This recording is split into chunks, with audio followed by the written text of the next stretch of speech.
हमारे बीच में नहीं रहे, उनको आज यहाँ बीकानेर में सांसद सेवा केंद्र में श्रद्धांजलि दी गई। वो बीकानेर से सांसद भी रहे 2004 से 9 के बीच में। वो प्रसिद्ध अभिनेता रहे, उनका फिल्म जगत में बहुत बड़ा नाम।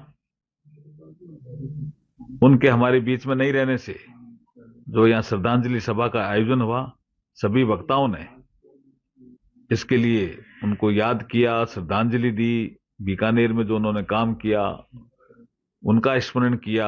मैं इस अवसर पर परमपिता परमेश्वर से प्रार्थना करता हूं कि आदरणीय धर्मेंद्र जी की आत्मा को प्रभु अपने चरणों में स्थान दें और उनके परिवारजनों को इस दुख की घड़ी में ऐसी सहन शक्ति दें जिससे ये जो दुख आया उनके परिवार में उनको वो सहन कर सकें। देखिए, ये सांस्कृतिक चेतना का आज का दिन बहुत ऐतिहासिक दिन माना जाएगा।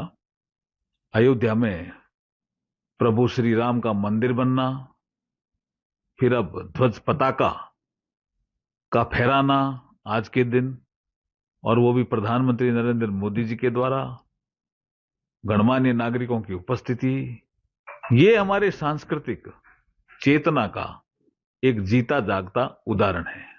देखिए,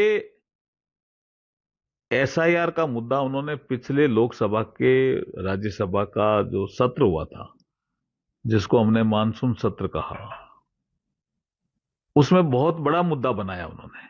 क्या हुआ साहब, बिहार की जनता ने राहुल गांधी जी को जवाब दे दिया। अब 12 राज्यों में और एसआईआर की प्रक्रिया जारी है। मतदाता सूची साफ सुथरी होनी चाहिए, इस दिशा में चुनाव आयोग काम कर रहा है। और अब सत्र शुरू होने वाला है, हमारा शीतकालीन सत्र 1 दिसंबर से 19 दिसंबर के बीच में। तो जब सत्र आता है सामने तो उनको कोई न कोई मुद्दा बनाना होता है, इसलिए वो बात कर रहे हैं और झूठ फैला रहे हैं, भ्रम फैला रहे हैं। तो यूपी वाले भी ना वो विरोध करने लगे, अखिलेश जी। नहीं, उनको सब पता है जी। अभी सत्र आएगा तब हम देखेंगे, क्योंकि पिछली बार भी वो कोई इतने साथ नहीं थे। देखिए, आतंकवाद बहुत बड़ा मुद्दा है, मानवता के लिए खतरा है। किसी भी सभ्य नागरिक को आतंकवाद के विरुद्ध ही बोलना चाहिए। मैं तो दुनिया के दूसरे देशों में भी अभी इस महीने भी गया हूं 2 जगह, उससे पहले भी गया हूं।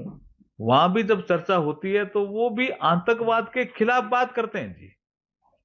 आप चाहे सऊदी अरबिया चले जाइए, आप बहरीन चले जाइए, आतंकवाद के पक्षधर कोई नहीं है। कांग्रेस तारीफ करती है। कांग्रेस का कुछ भ्रम में है कांग्रेस।